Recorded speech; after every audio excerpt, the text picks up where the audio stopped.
Olá pessoal, vamos dar continuidade aqui ao nosso assunto sobre delineamento genético, né? Esse assunto tem sido tratado dentro desse contexto de métodos biométricos aplicado ao melhoramento genético vegetal. Nós já falamos aqui sobre vários delineamentos, né?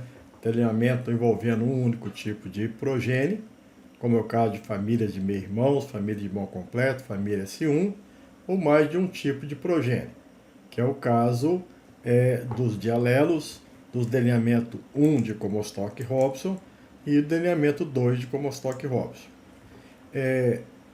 Nós vamos falar agora um assunto que nós já tocamos aqui dentro dessas conversas, que é um assunto relativo à análise de gerações.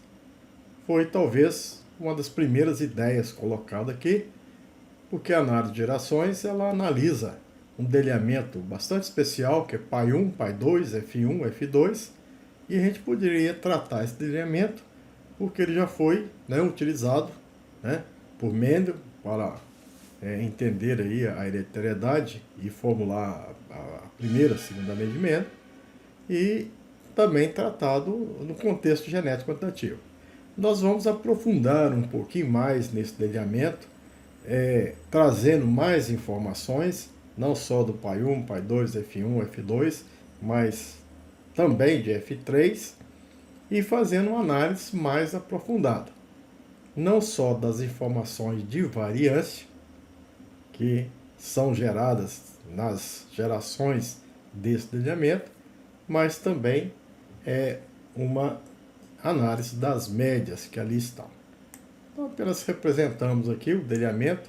Temos genitores, pai 1, pai 2, homozigotos, contrastantes, gera-se a F1 e, posteriormente, nós avançamos para a autofecundação, obtendo aí a F2. Só que nós vamos considerar que também teremos informações de gerações adicionais.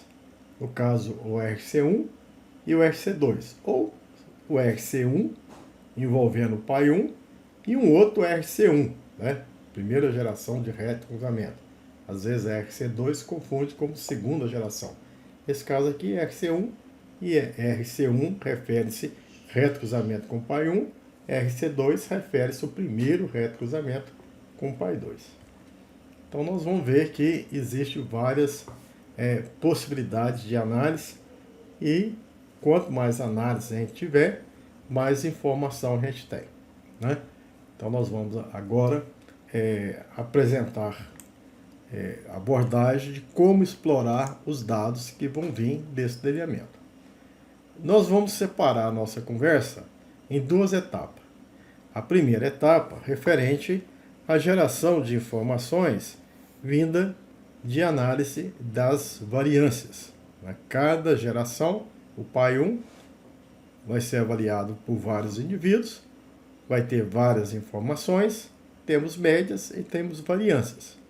Então nós vamos analisar a variância que eu vou obter das informações do pai 1, a variância do pai 2, a variância do F1, do F2, retrocruzamento, assim por diante. Será focado então variâncias. Posteriormente nós vamos analisar as médias e podemos complementar. Pois bem, então, mas as variâncias são variâncias fenotípicas. Nós precisamos entender a natureza dessas variâncias. Tem uma parte genotípica e tem uma parte ambiental. Se eu considerar a parte genotípica, aí nós vamos tratar com populações qualquer, não necessariamente está em equilíbrio. Por exemplo, às vezes nós vamos tratar com pai 1, homozigoto, contrastante, pai 2, homozigoto, contrastante, a F1, Então a gente tem gerações, vão tratar como populações quaisquer, Retrocruzamento 1, retrocruzamento 2, não tem aí necessidade e nem haveria a possibilidade de ter equilíbrio, pois as frequências alélicas estão sendo alteradas de acordo com o sistema de cruzamento aí, envolvendo hibridação e tudo mais. Pois bem, então vamos pensar que uma população qualquer tenha esses genótipos, a grande é grande, a grande é pequena, a pequena é pequena, e vamos usar essa escala de valor genotípico, o mais A, o mais D, o menos A. A frequência desse genótipo de uma população qualquer, a gente tem tratado como sendo DHR. Isso leva a duas informações importantes: a informação da média e a informação da variância. Essa média nós já falamos aqui que vamos obter por meio dessa expressão somatória de FI XI. Então basta multiplicar a frequência D vezes os valores XI, U mais A, H vezes U mais D, R vezes U menos A. Dessa multiplicação e soma, a gente vai encontrar essa expressão. Se eu quiser a variância, eu vou fazer somatório de FI XI ao quadrado, menos somatório de FI, tudo de XI, tudo ao quadrado. Então eu tenho esse valor de variância, ou seja, eu vou pegar nessa primeira expressão, somatório de FI XI ao quadrado, o FI é DHR, o XI é U mais A, então F1, x1 ao quadrado, F2, x2 ao quadrado, F3, x3 ao quadrado, menos o somatório de FI XI, que é a própria média já demonstrada aqui. Só fazer essa operação, eu tenho então a expressão da variância. E a gente então imagina que tanto essa média quanto essa variância, ela vai gerar informações extremamente importantes para entender fenômeno genético. Então vamos lá. Bom, como essa primeira etapa, nós vamos analisar variâncias e nós vamos considerar aqui diferentes gerações. A escala que nós vamos adotar é U mais A, U mais D, U menos A. Então, eu preciso, para cada geração, para obter esses valores de variância, a gente vai precisar das informações das frequências. Então, se eu pretendo investigar essas variâncias, essa variância aqui descrita, o valor de A e de D e de menos A refere-se aos genótipos. Eu preciso saber as frequências de cada geração. E aí eu vou considerar que existem várias gerações. O pai 1, eu posso pensar que o pai 1 é a grande. Se eu pensar que o pai 1 é a grande, ele é como se fosse uma população em que o valor de D é igual a 1, o valor de H é igual a 0, o valor de R é igual a 0. Ele é, todo ele, a grande. O pai 2, pensando em apenas um gene, ele é a grande pequeno. Ele é a pequena. Então, ele tem dominante? Não, 0. Ele tem heterozigoto? Não, 0. Ele tem recessivo? Tem, 100% recessivo. Aqui está F2 mais F1. O F1, cruzamento pai 1 com pai 2, ele vai ser 100% heterozigoto. Então, o valor de D é igual a 0 e o valor de H, que é 100% H, 100% heterozigoto, recessivo é 0. Já o F2, aí sim ele segrega, ele vai manifestar a grande é pequena e a pequena é pequena. Então a gente tem que pensar nessas possibilidades para esse F2. Quanto de A grande ele vai ter? 1/4. De A grande pequeno, meio. E de A pequena, 1/4. Está resolvido. Posso pensar no reto cruzamento do F1, o F1 com o pai 1. O pai 1 é a grande. O F1 é a grande, é pequeno. Então, se eu pensar nesse reto cruzamento, eu vou imaginar que ele vai ter uma constituição genotípica. E essa constituição genotípica, ela vai ser relacionada a grande, a pequeno e a grande, com frequência meio e meio. Então, está representado aqui meio e meio. Se a gente agora for investigar o reto cruzamento em relação ao pai 2, então a gente tem que pensar aqui no F1, em relação ao pai 2, que é a pequena, vai dar a grande a pequeno e a pequena. Tá certo? Então, de heterozigoto meio, de recessivo meio. Se eu pensar na F3, né? Então eu tenho aqui a F2,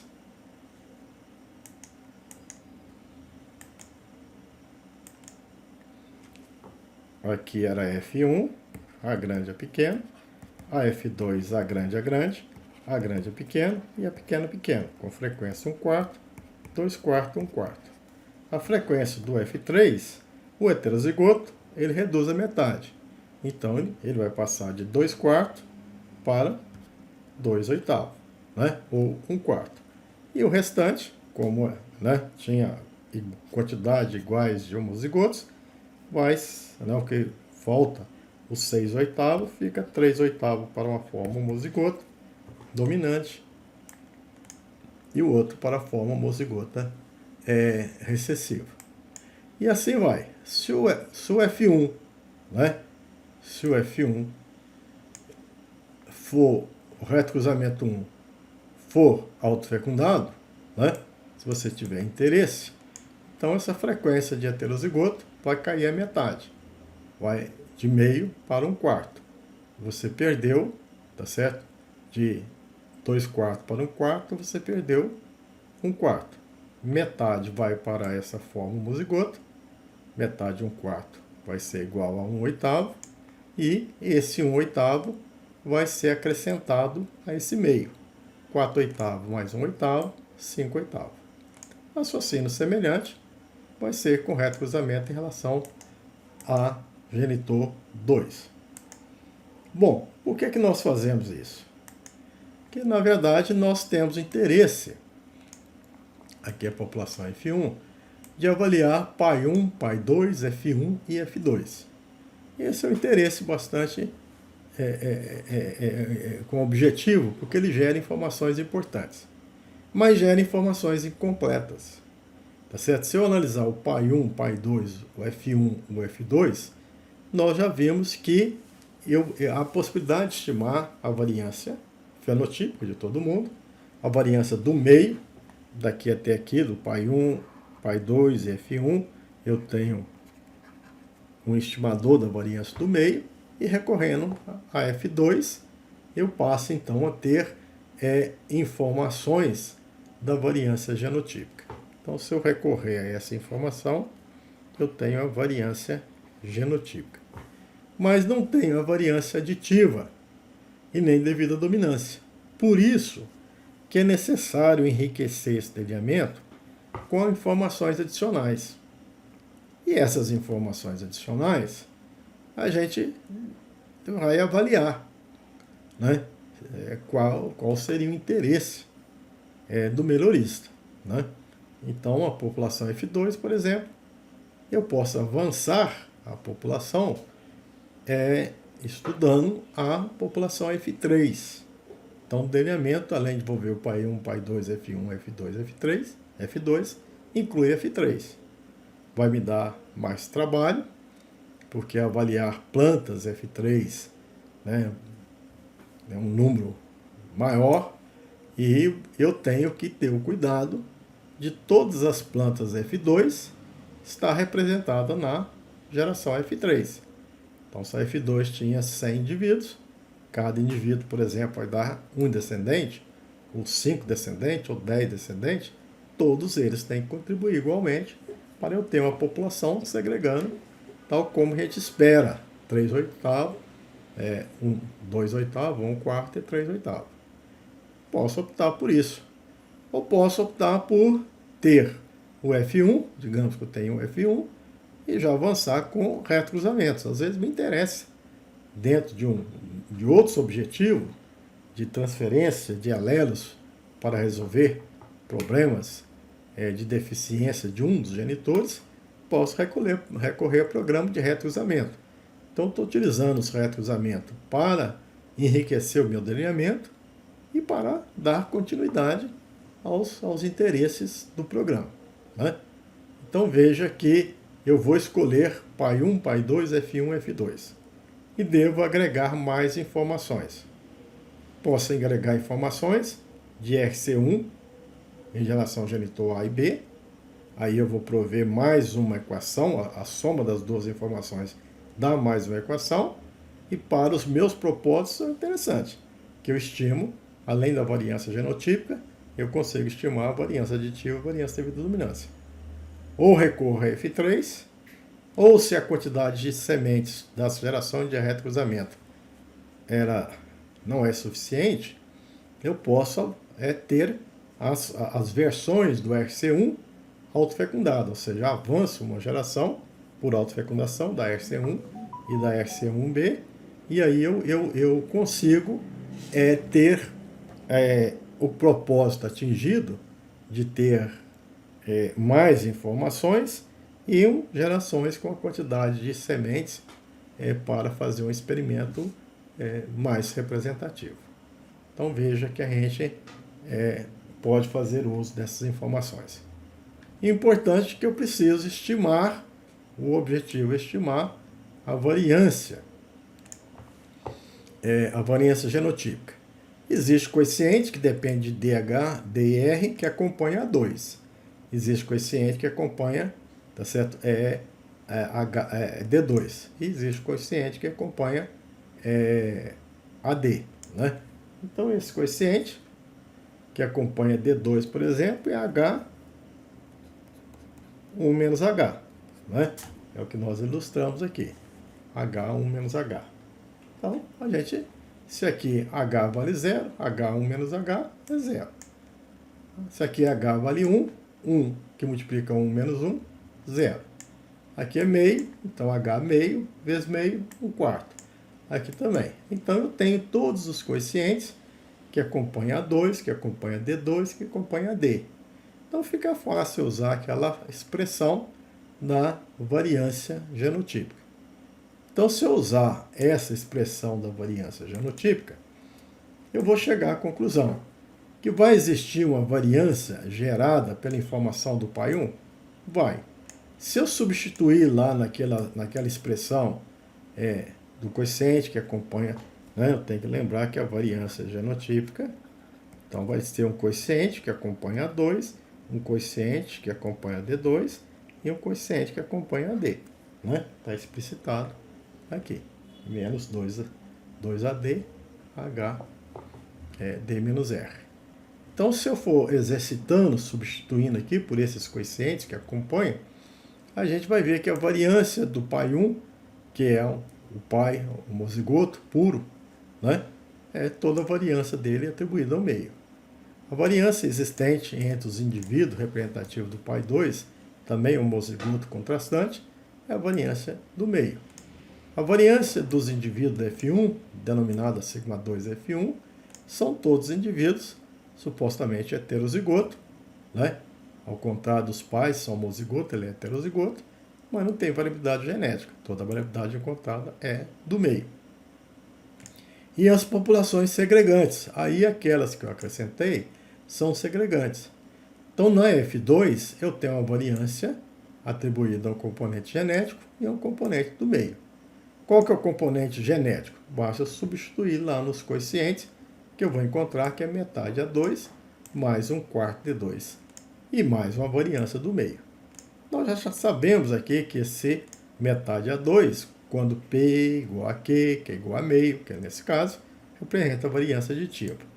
E aqui a variância devido à dominância é 1/4 D2. E se eu for nas gerações de retrocruzamento? Também vai existir variâncias genética e atribuída ao meio. A genética vai ser metade A2 mais 1/4 D2. Como é que eu concluo isso? Eu concluo porque eu tenho os coeficientes que acompanham, né, o A2, o D2 e o AD. Basta eu substituir nessa fórmula que está aqui. Eu estou substituindo aquelas informações nessa fórmula aqui. Pois bem, então eu concluo que existe uma parte genética, existe aqui um termo negativo relativo à covariância AD e a parte do meio. É interessante que a gente, que é da genética, a gente aprende que a gente não deve analisar sozinho a variância do retrocruzamento em relação ao pai 1 e em relação ao pai 2. É prudente fazer a soma. Se eu fazer a soma dessas duas variâncias, eu tenho uma informação mais importante. Eu tenho metade A2 mais metade D2, e esse componente menos AD, tá certo? Ele desaparece.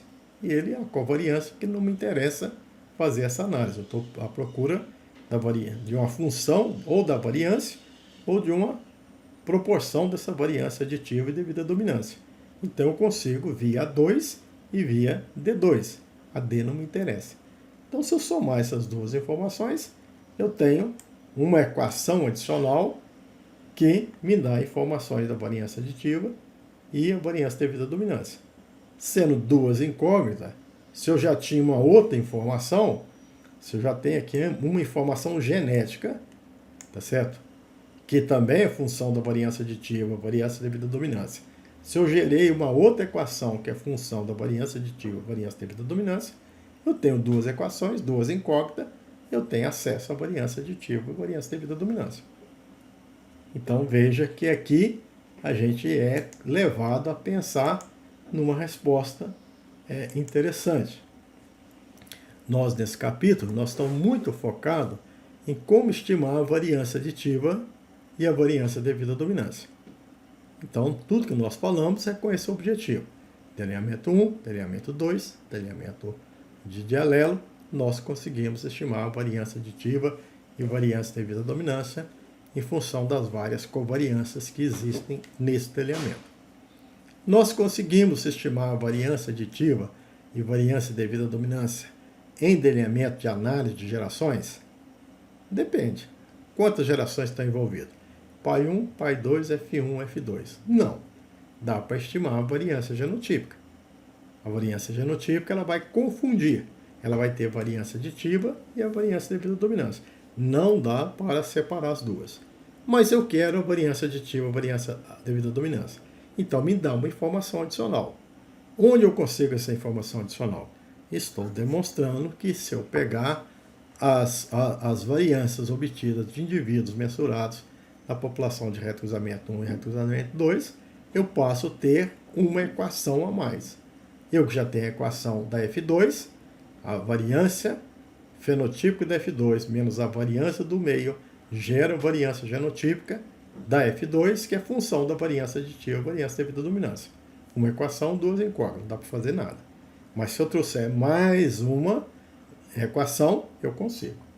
Então, essa mais uma equação, ela vem da soma das informações da retrocruzamento em relação ao pai 1 em relação ao pai 2.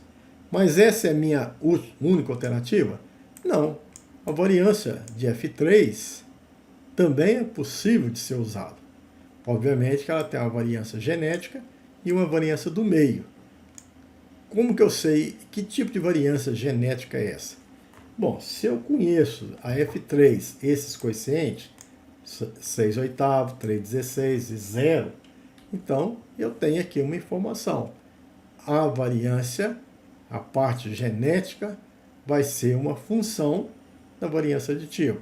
Variância aditiva, referenciando a F2, é metade sigma 2A. Então, isso aqui é uma informação a mais sobre uma equação que é a função da variância aditiva. E essa aqui é uma função da variância devida à dominância. A variância devida à dominância que eu quero é a variância na F2, que vale 1/4 de 2. Então, eu tenho duas informações, né? A F2 e a F3 juntas, né? Eu esperando que a variância do meio ela é igual, eu posso fazer as simplificações. Se eu tomar também as populações RC1 autofecundado e RC2 autofecundado, sozinhas, ela não resolve o meu problema, que são equações a mais da variância aditiva e variância devida à dominância, mas ela gera essa equação que é uma incógnita a mais, que não me interessa, mas aí eu posso ter a F2, que ela é informativa da variância aditiva e devida à dominância, do retrocruzamento avançado por autofecundação, que é função da variância aditiva, variância devida à dominância, mais essa covariância. Então, não resolvo o problema. E eu passo a ter duas informações, mas passo a ter três incógnitas. A variância aditiva, a variância devida à dominância e essa covariância não resolve. Mas se eu tiver a informação do reto cruzamento em relação ao pai 2 avançada também por autofecundação, tá certo? Se eu somar essas duas informações, eu vejo que esse componente, devido a essa covariância, ele desaparece.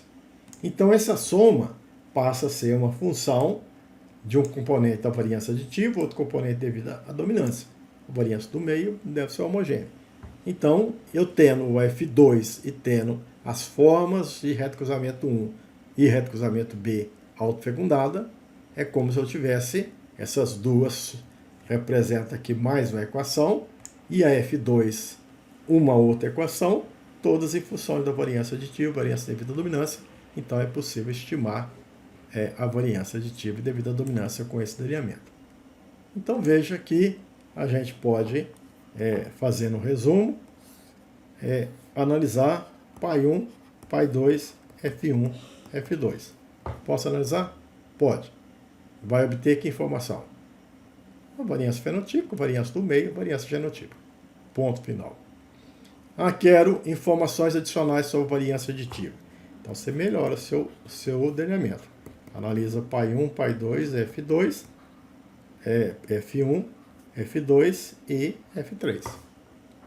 Dá para estimar variância genotípica, variância aditiva, variância de... Dá. Tem mais informações, mais equações. Outra alternativa. Pai 1, pai 2, F1, F2, reto cruzamento em relação ao pai 1, reto cruzamento em relação ao pai 2. B. Dá para estimar? Dá. Temos outras opções? Bom, tem. Se você quiser incluir F4, F5, dá para você fazer o delineamento F2, reto cruzamento 1, autofecundado, reto cruzamento 1 em relação ao pai B, autofecundado. Aumenta-se a semente, delineamento melhor estabelecido, e você tem essas informações. Tá certo? Então, são possibilidades de fazer análise para responder uma questão de seu interesse. É como estudar a hereditariedade do caráter, considerando aí as informações da genética quantitativa mais importantes, que são as variâncias genotípicas, aditiva e devido à dominância, e com ela estimar a rendabilidade em sentido amplo, sentido restrito, ganho de seleção e tudo mais. Então, nós vamos aprender como estimar esses componentes de variância. Componente de variância ambiental, tá certo? Se eu medir a variância do pai 1, a variância do pai 2, se eu tirar a média aritmética, eu tenho a variância ambiental. Eu posso incluir a informação do F1? Posso. Posso tirar a média aritmética também, somar as três variâncias, dividir por 3? Posso. Posso ser ponderado? Pode ser ponderado. 1 para 2 para 1. Uma quantidade da variância do pai 1, uma quantidade da variância do pai 2 e 2 da variância do F1. Quem usa? Por que eu devo usar ponderado? É porque tem gente que acha que uma F2, né, ela está sendo representada por genótipos. Esse é um pensamento de um gene. Por genótipos representativos do pai 1. Por genótipos representativos do pai 2. E por genótipo representativo do F1. Então, o F2 é a reunião do pai 1, pai 2, F1. Tá certo? Tem mais coisas, né? E às vezes, em relação a dois genes, o pai 1, por exemplo, é A grande, B grande. O pai 2 é A pequeno, B pequeno. F1, A grande, é pequeno, B grande, B pequeno. E o F2 tem 9 genótipos, né? A grande, B grande. Então, o raciocínio não é tão válido pensando em dois genes, mas pensando em um gene Então, mas pensando em um gene, o pai 1 está representado 1/4 de vezes, o pai 2 1/4 de vezes, o F1 2/4. Então, por isso que tem gente que gosta de ponderar 1 para 2 para 1, tendo em vista que a representação monogênica, digamos assim, segue essa proporcionalidade. Então, é uma opção, né? Tem gente que gosta de usar apenas a informação do pai 1 e do F1, despreza do pai 2. Pode fazer isso? Pode. Quando que eu posso fazer isso? Então, muitas vezes eu tenho um pai 1, que é um pai homozigoto, já adaptado, né? Ele está aqui na sua região, faz parte do seu banco de avocado. E o pai 2, que é contrastante por uma doença, ou algo que ainda ele é exótico, né? Manifestou, você trouxe ele apenas para fazer o cruzamento estudo de herança. Mas além do padrão, ele é um material não adaptado. Se ele não é adaptado, então ele tem uma variância que destoa. Então aqui tem uma variância ambiental, né, que incide no pai 1. E o pai 2 tem uma variância ambiental gritante, porque ele nem sequer é adaptado. Não está acontecendo adaptado à seca, à luminosidade, uma série de outros fatores que vão além da adaptação. Então essa informação, o pai 1 às vezes é plantas adaptada, sobrevive perfeitamente. E o pai 2 são plantas raquíticas, tá certo? Está sendo usado apenas como uma referência, fonte de resistência. Então, às vezes, você pode decidir, olha, não representa. Essa variação ambiental vai muito além do que o ambiente aleatoriamente incide. É uma questão de adaptação. Então, existe aqui expressões e reflexões sobre as expressões. Então, você define como é expressa a variância ambiental. Mas depende, pai 1, pai 2 e F1. Todos representam a variação ambiental. É a média aritmética? É a média ponderada? É a média só do F1? Ou não tem nem sequer o F2? Tá certo? Isso você tem 3 equações da variância ambiental e você decide. O programa computador mesmo pergunta como que vai ser, como é que você quer. Tá certo? Tem, o programa Gênesis, por exemplo, faz isso. Como que você quer definir a variância ambiental? E nós acreditamos que a variância ambiental, ela incide na F2. Eu só não sei calcular. Lá é variância fenotípica, mas tem uma variância ambiental lá. Essa variação ambiental que eu estou calculando no pai 1, no pai 2, no F1, ela representa a variância ambiental também que está na F2. Estou recorrendo a essas gerações para F2. Essa variação ambiental deve estar também nas variâncias ambientais dos retrocruzamentos. A média das variâncias ambientais do retrocruzamento, eu vou somar as duas, né? E a gente vai perceber que elas, imagina ser todas elas homogêneas. Não tem razão para acreditar que o ambiente prefere agir mais severamente no pai 1 do que do pai 2, do F1. Não tem essa razão, né? A variância genotípica é o que nós já afirmamos aqui. É a variância se o fenótipo é igual ao genótipo mais meio. Nós temos a razão de acreditar que a variância genotípica é igual à variância fenotípica menos a variância do meio, né? Esperando aí que as covariâncias genótipo meio seja nula. Então posso com pai 1, pai 2, F1, F2 gerar a variância genotípica. Agora, o componente da variância, destrinchar essa variância genotípica da F2, eu preciso então, né? Agora eu vou investigar a variância aditiva, a variância devido à dominância. Preciso recorrer a informações adicionais, né? Neste caso aqui, eu vou recorrer a retrocruzamento 1 e retrocruzamento 1 em relação ao pai 2. Então veja, eu preciso reconhecer que a variância fenotípica é dado pela variância genotípica uma variância do meio.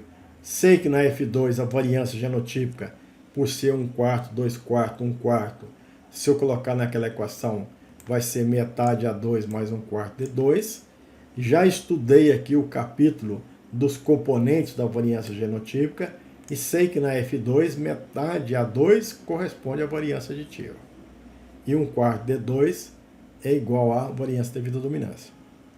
Bom, eu estou falando isso para os meus ouvintes, mas é porque a gente imagina que vocês tenham acompanhado a conversa, né? Agora, o indivíduo falar que metade A2 é igual à variância aditiva, não é. É na F2. Que 1/4 de 2 é a variância devido à dominância, é na F2. Por quê? O que é a variância aditiva, variância devido à dominância? Bom, aí nós temos que ir lá nas outras conversas. Como é que eu decomponho a variância genotípica, a variância aditiva, a variância devido à dominância? Olha, para decompor a fonte de variação, existem 2 caminhos. O caminho da regressão e o caminho da análise de variação. Então, a genética faz opção por dois modelos. O modelo de dose, o modelo gamético. E aí tem uma conversa longa para que a gente faça essa relação. Essa relação aqui está sendo apresentada aqui rapidamente. Tem uma conversa longa que a gente acredita que vocês já tenham aprendido. E aí, apenas por questão de arranjo, eu multipliquei aqui por 2, né, para simplificar aqui as deduções. Então, nós vamos aqui multiplicar por 2. Então, duas vezes aqui, em vez de ser metade, vai ser 1/2, aqui 2/4. Então, eu tenho aqui, e a variância do meio, eu gero aqui a equação 1, que é multiplicada por 2. E a variância do reto cruzamento em relação ao pai 1 e pai 2, que eu já deduzi lá atrás, né? Então, já sei o que é essas variâncias. Estão aqui, né? A soma dela vai metade a 2, mais metade de 2. Então, eu vou trazer essas informações. Eu sei que a soma é metade a 2, mais metade de 2, mais essas variâncias. Então, vou chamar isso aqui de equação 2. Então, veja, se eu subtrair a equação 1 da equação 2, então, se eu pegar essa equação, que é 2 vezes, se eu pegar essa equação 2 e subtrair disso aqui, esse metade de 2, com esse metade de 2 desaparece. Essas duas variâncias, nós estamos imaginando que ela corresponde a duas variâncias de F2. Por isso que eu coloquei esse lembrete aqui. Então, isso aqui também se cancela. 1/2 menos metade a 2 é metade a 2, que é a equação 1, que é 2 vezes a variância do F2, menos a equação 2. Então, essa é a maneira de estimar a variância aditiva.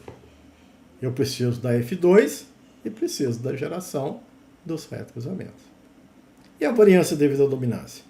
Bom, se eu tenho a variância da F2, subtrai a variância aditiva, eu tenho a variância devido à dominância.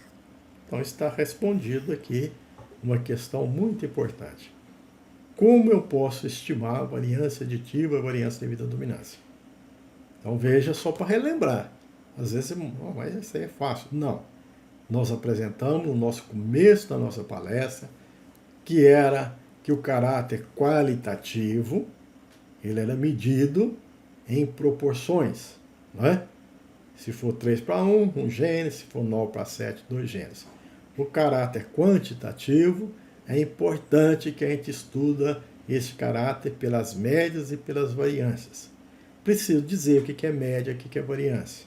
A média é da população em equilíbrio, é U mais A que multiplica P menos Q mais 2PQD. E a variância da população em equilíbrio, 2PQD, 2PQ alfa 2, 2PQD ao quadrado. Variâncias e médias da população qualquer. Também já foi definido. Bom, aí depois nós evoluímos. Então, para estudar o caráter quantitativo, eu preciso de estimar a variância aditiva, a variância devida à dominância. Apresentei modelos aqui e te dei o que é o conceito da variância aditiva, variância devida à dominância. Depois eu falei a importância. Tudo, de certa forma, abstrato. E sempre vinha a pergunta, afinal, como é que eu estimo a variância aditiva, a variância devida à dominância? Como é que eu sei se vale 10, vale 20? O que me adianta saber que é 2PQ alfa 2? O que me adianta saber que corresponde à soma de quadrado da regressão do modelo gamético, soma de quadrado da regressão do modelo de Donald? O que me adianta tudo isso? Adianta muito. Mas eu preciso ver. Tem gente que precisa ver, não precisa entender. Então, nós estamos dando a resposta. Se alguém perguntar como que eu posso estimar a variância, você vai olhar para aquele slide de Comstock-Robson 1, Comstock-Robson 2, de alelo e para esse. Me dê populações F1, F2, pai 1, pai 2 e retrocruzamentos, que eu te entrego a variância aditiva, a variância devida à dominância. O que você vai fazer com ela? Muita coisa. O que você vai interpretar? Muita coisa que você já caminhou muito. Então, nós estamos diante de um slide que apresenta uma forma de obter esses valores. Né? E aí, se eu obtiver esse valor, estou satisfeito. Bom, se era esse o nosso propósito, sim, estou satisfeito. Mas eu posso perguntar mais coisa? Pode. Tá certo? Posso perguntar sobre a herdabilidade? Pode. Sobre ganho de seleção? Sim. E esse delineamento me dá outras informações? Me dá também. Aqui é outro subproduto importante. Se eu quiser perguntar para você qual que é o grau médio da dominância do caráter. Então, se fosse a genética qualitativa, você ia falar da dominância completa, codominância, né, ou ausência de dominância, olhando apenas o padrão do F1. Se você cruzou vermelho com branco, deu vermelho, dominância completa. Vermelho com branco, deu rosa, ausência de dominância. Então, veja, 3 informações, do pai 1, pai 2, F1, matou a charada. Aqui, nós temos grau médio de dominância. Eu não vou falar se é dominância completa ou ausência de dominância. Eu vou falar grau médio de dominância, se é 1, se é mais do que 1, se é menos do que 1, se é 0, tem grau médio da dominância. É um caráter quantitativo, não é controlado por um gene. São vários genes. O gene A, o gene B, o gene C, o gene D. Cada um tem um efeito de dominância. E o efeito de dominância é aquele efeito que nós definimos. Não é manifestação do heterozigoto em relação aos homozigotos. Aqui, agora, é toda e qualquer interação intralélica. Então, a grande tem um efeito de dominância? Tem. Tanto no modelo de dose quanto no modelo gamético, nós vimos que tem. O A grande é pequeno também tem, o A pequeno é pequeno? Tem. Todos eles função de D. Então, nós podemos definir aqui esses graus médios de dominância. Igual a 1, a gente fala que é igual, né, à genética mendeliana. Se o grau médio é igual a 1, então D igual a A, dominância completa. Certo? Se for 0, ausência de dominância. Mas se for, tá certo, entre 0 e 1, tá certo? Ele pode ser outras dominâncias que a gente chama de dominância parcial. E aqui, maior do que 1 sobre dominância. Como é que a gente pode estimar isso aí? É pela relação D sobre A. Uma maneira é trazer informação, nós vamos ver aqui, trazer informação das médias ou trazer informação da variância. Se eu quero D sobre A, é raiz quadrada de D2 sobre A2. D2, nós já sabemos que variância devido à dominância na F2 é 1/4 de D2. Então, né? E a variância aditiva é metade a 2. Então isso aqui vai ser igual a metade a 2. 2 vezes aqui vai ser metade de D2. Corta esse meio com meio, vai dar D2 sobre A2. Está resolvido. Agora é um produto, né? Nós apresentamos esse delineamento para estimar a variância aditiva, variância devido à dominância. Dá para estimar grau médio de dominância? Dá também. Dá para estimar o número mínimo de genes? Nós já tivemos aqui palestra sobre o número de genes. Dá. Uma opção, trazer informações da amplitude dos pares ou dos extremos da F2. Então, esse R aqui é amplitude, né? Se você pensar que o pai 1, por exemplo, você está envolvendo o pai 1 e o pai 2. O pai 1 tem o valor o mais A e o pai 2 o menos A. Então, o R, que é o pai 1 menos o pai 2, vai dar 2A. Né? Então, eu tenho essa informação da amplitude de variação do pai 1 em relação ao pai 2. Posso pensar que em relação a um gene, se em relação a 2 genes, 3 genes, vamos ser 2A1 para o A, é o valor genotípico, o mais A, o mais D, o menos A, para o gene A. O A2 é o valor genotípico do gene B, por exemplo, que é, tá certo? B grande, B grande, B grande, B pequeno, B pequeno, B pequeno. Então ele tem U mais A2, U mais D2, U menos A2. E assim vai. Nós temos vários genes e vários efeitos A1, A2, A3, até AN. Pensar que todos os efeitos são pequenos e são iguais. Também tem vários efeitos de D. Aquele U mais D para o A grande, A pequeno, U mais D para o B grande, B pequeno, U mais D pelo C grande, C pequeno. Tem vários efeitos de D, pequenininhos, iguais. Em média, ele vale A. Ou o quadrado deles também, tudo sendo pequeno e iguais, tudo passa a ser igual. Então, a gente pode dizer que a amplitude é uma informação importante que vale 2NA. A variância aditiva para um loco, que era metade a 2, para N locos, nós vamos dizer que é metade de N a 2. E a variância devido à dominância, que era igual a 1/4 de 2 para um loco, né? Nós vamos dizer que então que essa variância devido à dominância é igual a 1/4 de somatório desses vários locos, que o somatório de uma constante vai dar n vezes a constante d2.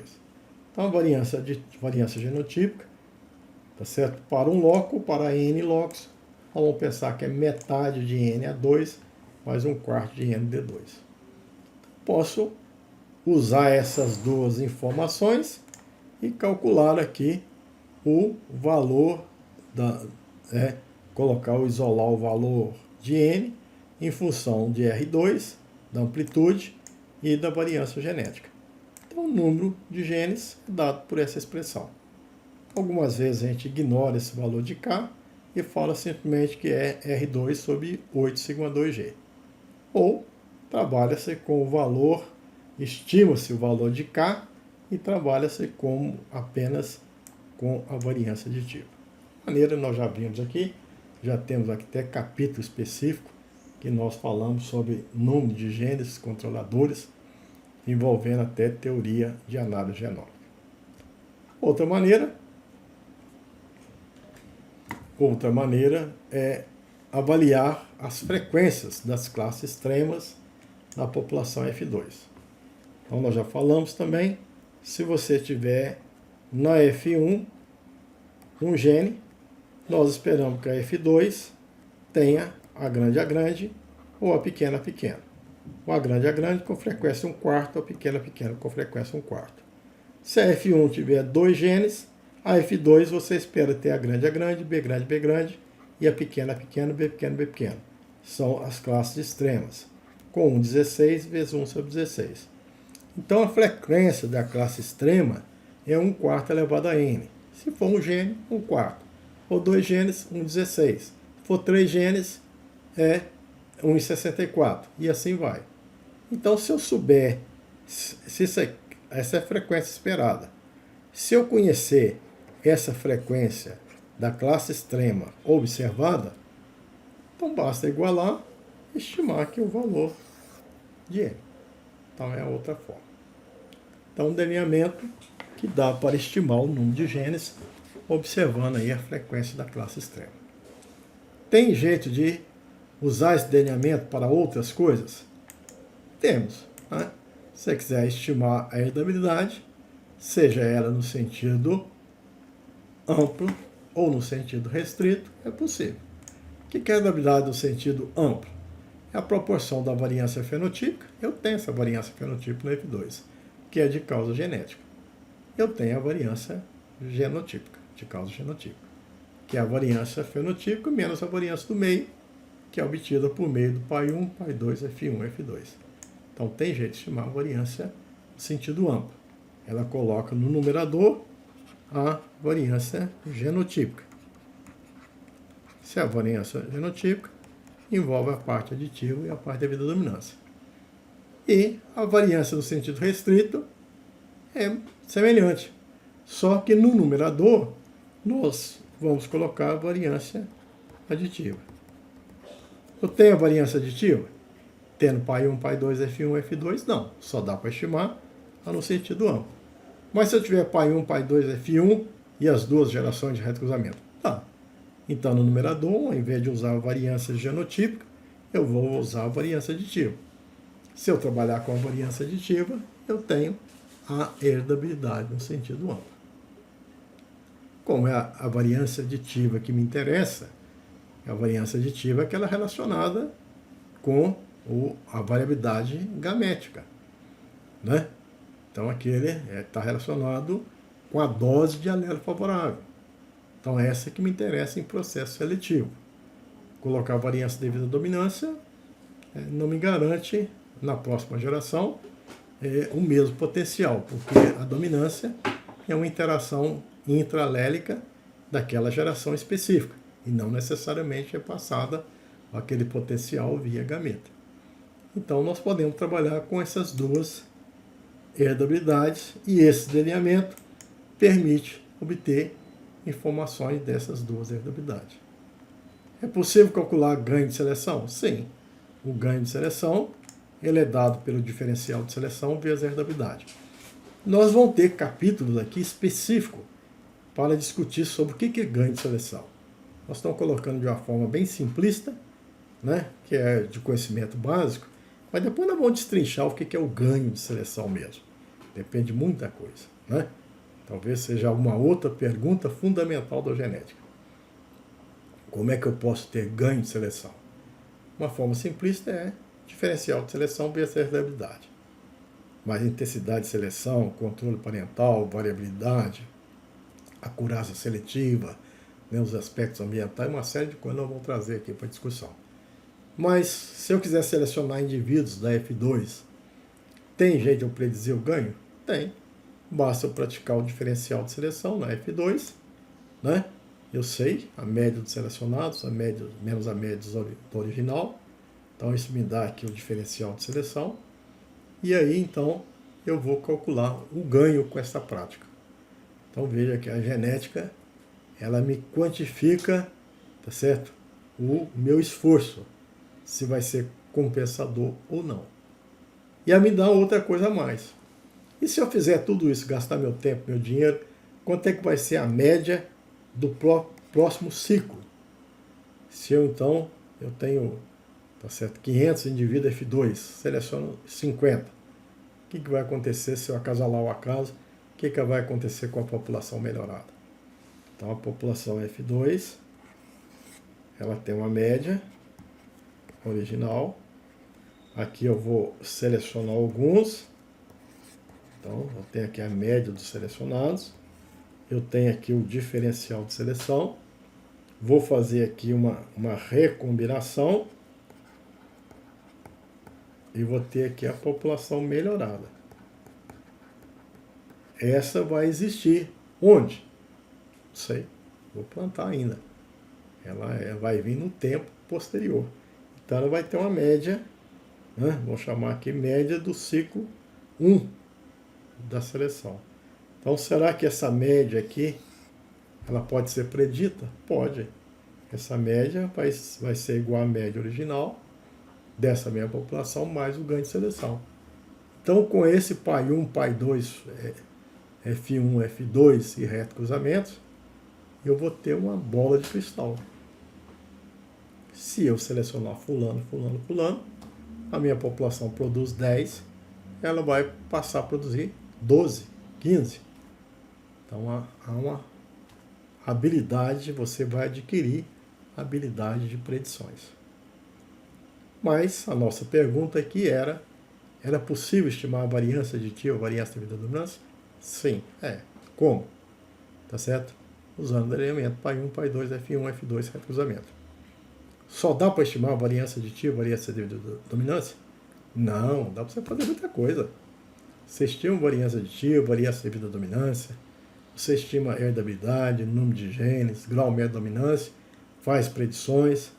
Se quiser envolver correlações também dá para fazer muita coisa. A mesma coisa, a mesma conversa, nós falamos sobre dialelo. Mas se eu fizer dialelo, dá para estimar a variância aditiva? Variância? Dá. Mas só dá para fazer isso? Não, dá para fazer muita coisa. Uma coisa importante é a escolha de genitores para formar a população base. Foi feito para estimar a variância aditiva, a variância devido à dominância, mas isso é extremamente importante. Dá até para identificar os híbridos. Posso esquecer o dialelo e recomendar híbrido, né? Fazer um teste de média para híbrido. Então veja que eu faço um delineamento, respondo uma pergunta e posso continuar fazendo perguntas, né? Não é uma pergunta, o delineamento, uma pergunta, vou gastar tempo. Não.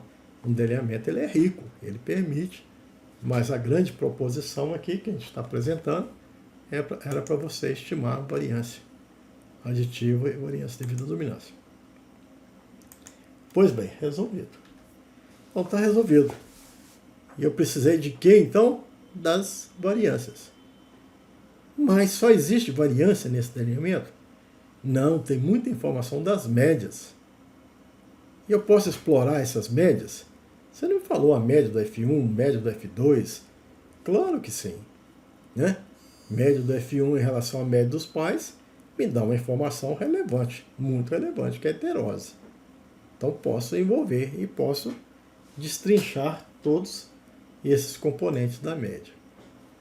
Bom, mas e aí eu posso ir em algo, num terreno que até agora, todas as nossas conversas, a gente tem de certa forma evitado. Ao invés de pensar em um gene, vou pensar agora em mais de um gene. Então eu vou pensar em interações interaléricas, ou seja, caminhar em rumo à epistasia. Então vamos pensar na teoria, nas análises de médias. Numa F2, numa população qualquer, não necessariamente F2, nós podemos pensar em dois genes. Então existem vários genótipos em relação a dois genes. Vamos pensar em dois genes independentes, né? Então, ou se fosse caso ligado, também não teria problema. Mas pensando em dois genes, eu tenho uma escala, que é consequência de eu pensar em um gene. Se eu pensar em um gene, o gene A, ele vai ter valor genotípico U mais A, U mais D, U menos A. Se eu pensar no gene B, ele vai ter valor genotípico U mais A, em vez de ser U, vou falar aqui que é V. V mais A, V mais D, V menos A. Esse Azinho aqui eu vou caracterizar A do gene A, D do gene A, menos A do gene A. E aqui A do gene B, D do gene B, menos A do gene B. Então o que é o A grande, A grande? O A grande, A grande, B grande, B grande, ele vai ser o quê? U mais A do gene A. E o B grande, B grande? U, vamos colocar aqui V, mais A do gene B. Esse U mais V são duas constantes que nós vamos colocar M. Mais A do gene A, mais A do gene B. E certamente vai existir uma interação. Nós vamos chamar dessa interação de A, um efeito multiplicativo. Esse efeito multiplicativo caracteriza, então, a epistasia. Né? Então, veja que a gente pode denotar dessa forma. A mesma forma. Então, vou pegar esse heterozigoto aqui. Ele vai ser o quê? U mais D do gene A. O heterozigoto do gene B, U, em vez de ser U, V mais D do gene B. U mais V vai ser M. O D do A, o D do B e a interação DA-DB. Então veja que essa forma heterozigota nós vamos representar aqui. Então vai existir a soma desses As, nós vamos chamar de simplesmente de A. A soma dos Ds, nós vamos chamar de D. As somas do AA, aqui só tem dois genes, então vai aparecer apenas uma vez. Mas se tivesse o gene A, B e C e D, teria o A do A com o A do B, A do A com o A do C. Então a soma dos AAs nós vamos chamar de AA. A soma de AD, ou vai ser AD ou DA, é AD mais DA. Então nós podemos resumir. E a soma dos DDs vamos chamar simplesmente de DD. Bom, se a gente usar essa simologia simplificada, então a média do pai 1 vai ser MA mais AA. Do pai 2, né, que é contrastante, ele vai ter esse genótipo aqui. Então isso aqui vai ser o meu representante. Deixa eu desmanchar aqui. Esse aqui vai ser o meu representante do pai 1. Esse aqui vai ser o meu representante do pai 2. Esse aqui vai ser o meu representante do F1. Então é fácil. Pai 1, basta olhar na tabela. Era o A grande, B grande, B grande, que tinha essa média. O pai 2, basta olhar na tabela. Está lá. O F1 também está representado lá. E o F2? O F2, se for para genes independentes, são todos representados naquela tabela. Mas agora com a frequência. Né? 1 para 2 para 1, para 2 para 4, para 1 para 2. Então, se cada um desses tem essa, então essa informação é a tabela anterior repetida. Só que agora, sendo F2, ele tem essa frequência. Então a média esperada vai ser 1,16 que multiplica isso, 2,16 que multiplica isso, até mais 1,16 que multiplica isso. Se eu multiplicar e somar e simplificar o que está repetido, eu vou concluir que a média da F2, tá certo? Vale, né? Lembra que se fosse em relação a um gene, né? Se fosse igual a um gene, aqui vai ser a grande, cruzado com a pequeno, vai dar a grande a pequeno, na F1, né? E a F2 seria a grande a pequeno, U mais A, U mais D, U menos A. Com frequência 1/4, 2/4 e 1/4. Nós já estamos até acostumados a falar que a média da F2 é igual a metade de D, né? A média da F1 é D, a média da F2 é metade de D, dizendo que a heterose é grande na F1 e ela é diluída na F2. Então isso em relação a um gene. Em relação a dois genes, a gente está melhorando esse conhecimento. Então a média da F2 é Mi mais metade D, mas aparece aqui o componente, o AA simplifica, aparece o 1/4 de DD. Então essa é a interpretação melhorada que eu tenho sobre a média da F2. Precisa entender sobre a relação do retrocruzamento 1. O que é retrocruzamento 1? É o F1, que nós estamos pensando em dois genes, com pai 1. Pai 1 é um dos homozigotos. Então o F1 vai dar a gameta A grande B pequeno, e a pequeno B grande, a pequeno B pequeno. E o pai 1 vai dar o gameta que está nessas bolinhas vermelhas, sempre fixado com a grande B grande. Então teremos esses 4 genótipos com essas frequências. O valor genotípico eu já sei, era a primeira tabela. O genótipo, o valor genotípico eu sei. Preciso da média. A média genotípica, a média do RC1 é somatório de FI e XI. Quais são as frequências? 1/4. Quais são os XIs? São os valores genotípicos do genótipo que lá existe. Está aqui. Então, se eu multiplicar esse 1/4, se eu simplificar tudo, eu vou chegar à conclusão que a média do RC1 vale isso. Então, interpretação da média. E a geração RC1 com pai 2. O pai 2 é a pequena. O pai 2 vai fornecer gametas A pequeno, B pequeno. E o pai 1? O pai 1, né, o F1, vai fornecer gameta A grande, B grande, gameta A grande, B pequeno, gameta pequeno, B grande, gameta pequeno, B pequeno. Então, aqui está representado o gameta do F1 e o gameta do pai 1, do pai 2, dentro da bolinha verde, que é sempre A pequeno, B pequeno. Vai formar esses genótipos nessa frequência. E os valores genotípicos associados está lá naquela primeira tabela que apresentamos. A média do RC1B, mesma coisa, somatório de FI, XI. Esses aqui são os FIs, aqui são os XIs. Multiplico, simplifico e tenho aqui a média. O fato é que eu posso agora ter uma visão de geneticista.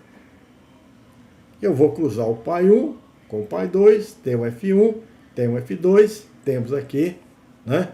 Isso aqui representa, então, os indivíduos, pai 1, esse o pai 2, temos aqui o F1, a população F2 segregante, a população RC1 em relação ao pai 2, RC1 em relação ao pai 1. Temos variância? Temos, já analisamos as variâncias.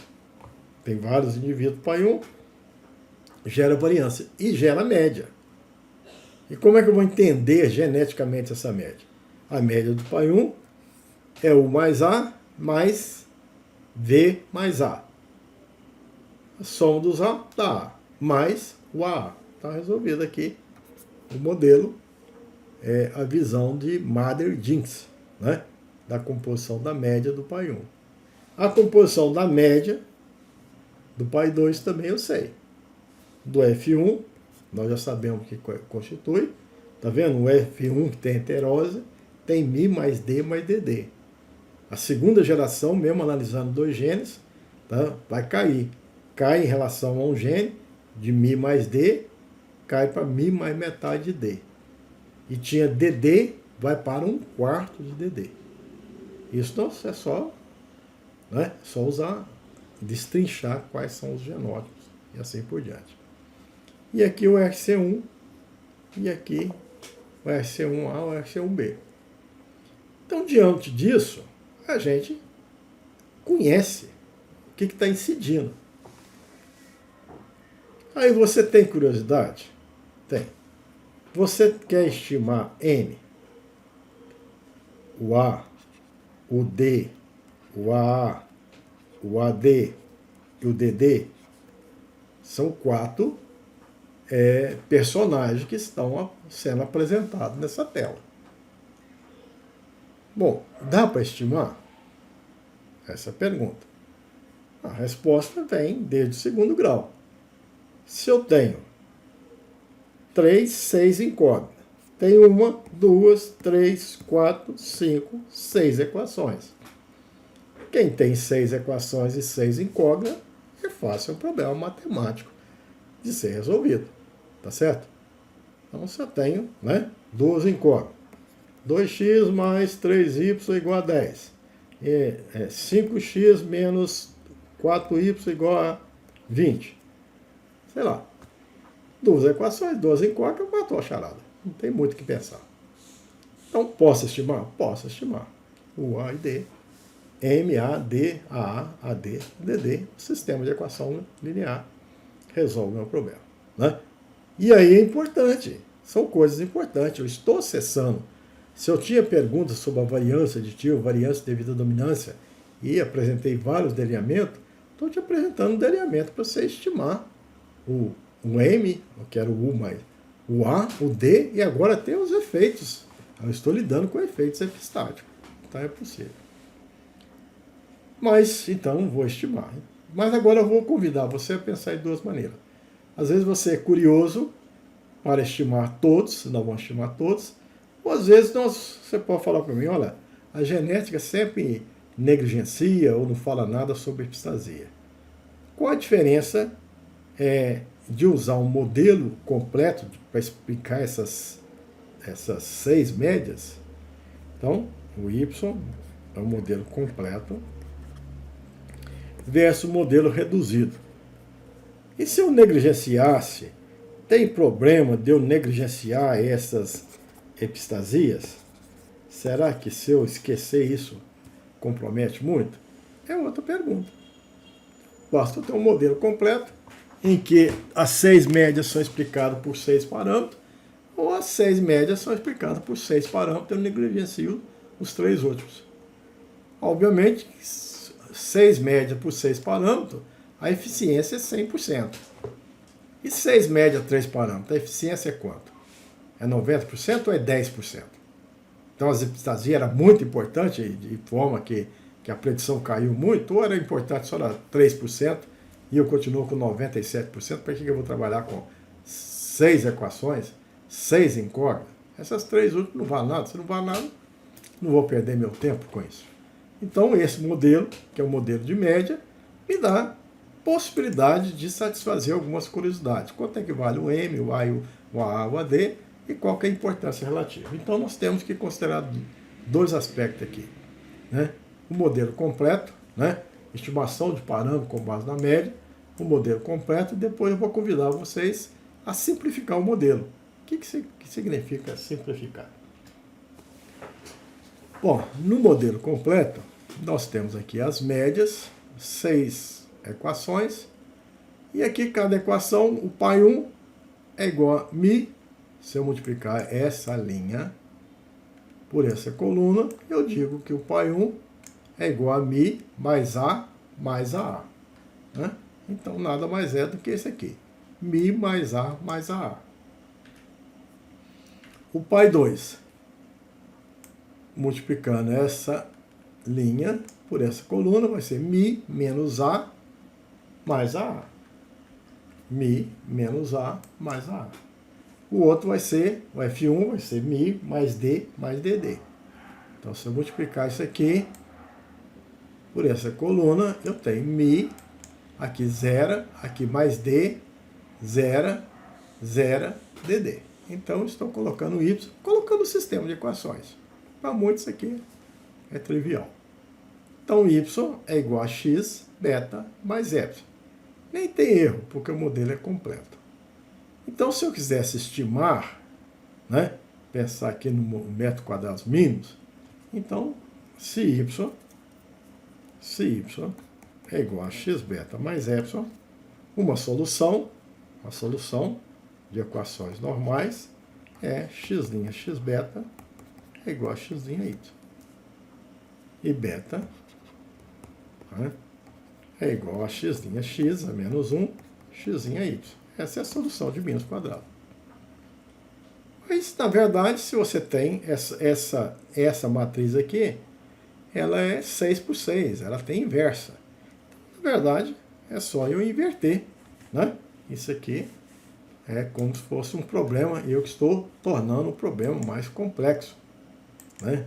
Quem não lembra, fazer 2x mais 3y igual a 10, e 3x menos 1y é igual a 2. Como é que eu resolvo isso? Olha, eu coloco aqui a matriz 2, 3, 3 menos 1, as incógnitas x, y, igual a 10, igual a 2. É uma maneira. É o que eu fiz aqui. Traduzir as equações no sistema, onde aqui você tem um x, aqui você tem um beta, aqui o y. Então, beta vai ser x a menos 1 vezes y. É que a gente aprende lá no segundo grau. Podemos aprender sobre metros quadrados mínimos, se era um problema de estatístico, se eu tinha, né, mais equações do que incógnito, mas aqui é a solução, e a solução é elementar, já é matemática aqui. A média é dada por essas informações, tá? Então eu conheço. Você quer conhecer U, M, A, D, basta você me dar as médias dessas gerações, eu substituo nessas equações, alguém já fez isso para mim, já inverteu essa matriz, já sei. Posso até fazer a pergunta estatística. Não, esse valor é igual a zero ou diferente de zero? Então eu posso até testar se a média é igual a zero, se A é igual a zero, tá certo? Então basta eu ter um teste T, né? Então para testar se é igual a zero, eu imagino que o valor paramétrico é igual a zero e divido pela raiz quadrada da variância. Ah, mas qual que é a variância de A? Se A vale metade pai 1, menos metade pai 2, eu posso facilmente imaginar as variâncias. Né? Qual que é a variância de A? Vai dar 1/4 da variância do pai 1 mais 1/4 da variância do pai 2, propriedade de variância. A variância de D é 9/4 variância pai 1, mais 9/4 variância pai 2, mais variância de F1, mais 64 variância de F2, mais 36 variância de reto cruzamento 1, mais 36 variância de reto cruzamento 2. Então, tenho aqui a variância. Como é que calcula essas variâncias? Eu tenho as variâncias, isso aqui é análise de média. É a própria variância do pai 1 dividido por número que deram origem a essa média. Cada variância aqui é a variância dos indivíduos, que representa, é a variância da média dividida pelo número. N1 do pai 1, N2 do pai 2, N3 do F1, N4 do F2, assim vai. Então veja que para o teste T, eu preciso do valor da estimativa e eu preciso da variância. E da variância eu já tenho. A variância da média só. Para cada um eu vou reconhecer as variâncias. E tem que ter o grau de verdade. Se essa variância do pai 1 está associada a N1 menos 1. Se essa variância do pai 2 está associada a N2 menos 1. Então nós estamos dizendo aqui que os graus de liberdade associada são dados pela soma dos graus de liberdade de cada variância. Então, para você testar igual a zero, você vai utilizar N1 mais N2 menos 2. Aqui, você vai testar aqui N1 para pai 1, N2 para pai 2, N3 para F1, N4 para F2. N5 para RC1 e N6 para RC2. Qual que é o grau de liberdade? N4 mais N5 mais N6 menos 3. Está resolvido. Então você testa. Você conhece e testa. Resolvido. Mas aí você resolve, ao invés de analisar o modelo completo, você vai analisar o modelo reduzido. Tá certo? Então, no modelo reduzido, você tem os y, que são as 6 equações, igual a x beta mais epsilon. Só que agora o beta, né, e a matriz x vai estar reduzida. Ele vai ter apenas m, a e d. Você pode também só trabalhar com aqueles efeitos significativos. Mas é comum confrontar o modelo completo versus o modelo aditivo dominante, que negligencia a epistasia. Então você vai trabalhar com esse modelo, que é esse modelo reduzido. E agora, tá certo? O y, você sabe que é um vetor com aquelas médias. O x vai ser uma matriz que vai ter as 6 informações e 3 colunas. Né? Então a x' vai ser 3 por 3. O grande problema é você querer estimar o beta por x' beta igual a x' y. Você pode falar, não, você tem esse sistema de equações, a solução de equações normais é x' beta igual a x' y e você vai ser feliz. O problema é que x' beta igual a x' y é uma solução, né, de quadrados mínimos ordinários, onde esse erro ele tem a média zero e a variância identidade, ou I sigma 2, se for o caso, mas então seria uma variância homogênea. Todas as equações têm a mesma variância e não tem covariância. O problema é que agora a gente precisa admitir um fato. Não tem covariância de erro. Por que eu vou errar na população 1 mais do que na população 2, mais do que F1?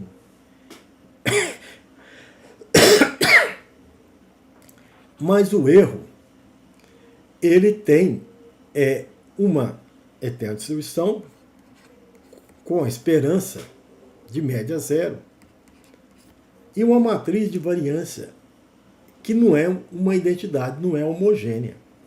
Não pode ser homogênea. Tem que ser provavelmente heterogênea. Por que é heterogênea?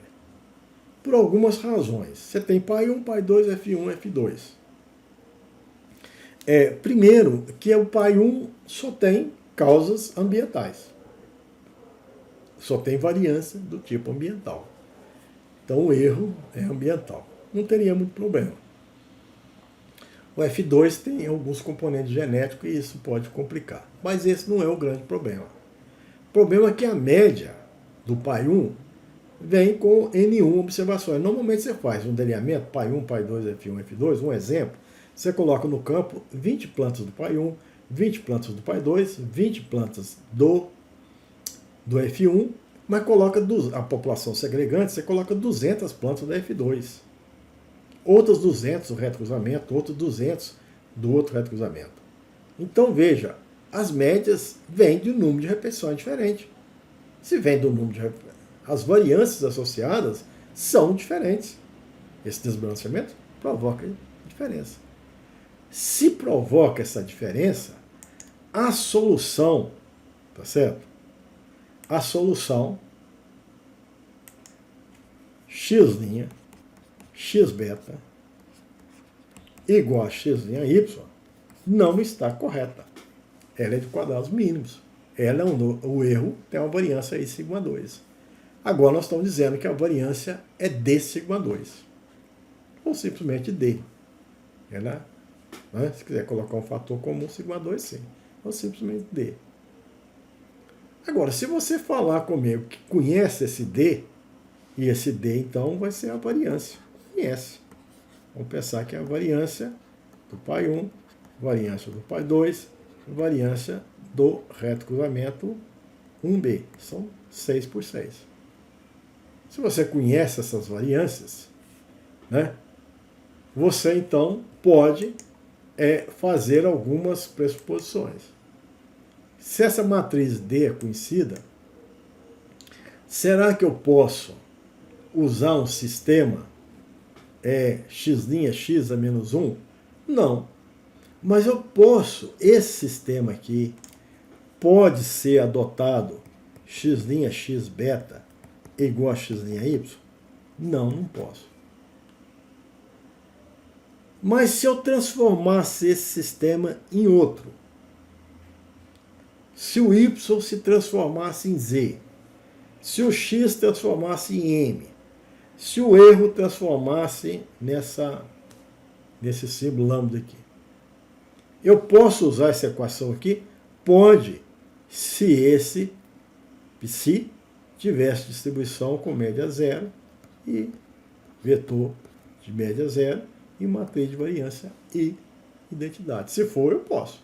Essa equação de μ² ordinário pode ser usado nesse sistema, que corresponde à mesma solução de μ² ponderado. Tá certo? Esse é o sistema que me interessa. Ou posso trabalhar com ele, ou posso trabalhar com o sistema alternativo transformado. O sistema alternativo, se o erro tiver distribuição D, né, identidade, então, solução, vamos colocar aqui dessa forma, essa solução, método quadrados mínimos ordinário. Se o erro não tiver essa condição, eu vou usar o método do quadrados mínimos ponderados. Temos também um método quadrado mínimo generalizado, onde o erro tem a distribuição I σ2, é ordinário, ou o erro tem a distribuição D σ2, que é ponderado, ou o erro tem a distribuição V, aí com variâncias heterogêneas e covariância heterogênea, então é generalizado. São 3 opções de método quadrados mínimo que a gente tem. Tá certo? Como aqui existe a heterogeneidade das variâncias, ele vai ter que ser ponderado. E o ponderado, eu posso obter essa solução, ou posso transformar o x e o y por z e m. Como é que eu transformo isso? Aí, rapidamente, nós estamos dando aqui uma pista. Se eu conheço a matriz D, existe a possibilidade de fazer a composição da matriz D. Decompor a D-1 em F, F'. Essa é conhecida como decomposição espectral, algumas vezes é decomposição de Cholesky, né, que já tem teoria para isso, como é que isso é feito. Então a gente demonstra que essa transformação, né, se eu multiplicar, como é que eu transformo o y? Basta eu multiplicar por F'. Aí eu chego para eu chegar em z, eu tenho que multiplicar por F'. O x em m, eu tenho que multiplicar por F'. E esse erro aqui, que ele tinha uma variância de D, eu transformo a variância de identidade por F'. Então, o grande mistério é achar o F'. Como é que é o F'? Basta eu fazer uma decomposição dessa D-1 em F, F'. Então, esse valor de F é feito por meio dessa decomposição, que os computadores fazem isso para a gente. E aí existe essa matriz F, e eu tenho as propriedades, então demonstra-se que eu posso usar o método quadrado mínimo, mas não nas médias originais, já tem que ser transformadas. Tá certo? Não naquela matriz X original, tem que ser transformada. Tem que ser transformada a partir de onde? A partir do D. Então é possível obter o valor desse efeito M, A e D e confrontar com M, A, D, AA, AD e DD do modelo completo. Essa que é a ideia. Né? Então esse modelo menos parametrizado significa que após a avaliação da significância das hipóteses do modelo completo, você pode eliminar. Né? Ou você simplesmente pode fazer um confronto entre modelo completo e modelo reduzido. O modelo completo com as informações M, A, D, AA, AD e DD versus M, A e D. Né? Então, a adequação do modelo simplificado com as estimativas ajustadas parando pode ser também avaliada. Nós podemos avaliar não só os efeitos, como podemos avaliar os R2 ajustados. Esse aqui do modelo completo e do modelo reduzido para saber o que se ganhou, o que se perdeu. Né? E esse R2, ele vem não de efeito, vem da soma de quadrado. Assim como você então fez a opção, né, de usar o modelo y igual a x beta mais epsilon, e usando metros quadrados mínimo ponderado, você vai ter essa solução para os efeitos, e a soma de quadrado você pode usar esse método de eliminação de Gauss. Você tem essa matriz x'D-1, você justapõe a x'D-1y, e aí faz algumas operações de forma que você possa ter a soma de quadrados ajustada não só para Mi, mas de A e também de D, de Mi ajustada para A e D, de A ajustada para Mi e D, e de D ajustada para A e Mi. Né? Então, existe uma formas, basta você preparar essas matrizes e você então pode ter conclusão a respeito da importância quando você prepara essa matriz e deixa o último efeito aqui, é só alterar a posição das linhas de coluna. Então, esse aqui você tem a soma de quadrado de B6, né, do último parâmetro em relação aos demais. Se for posicionar o D1 aqui como última posição, você tem essa soma de quadrado.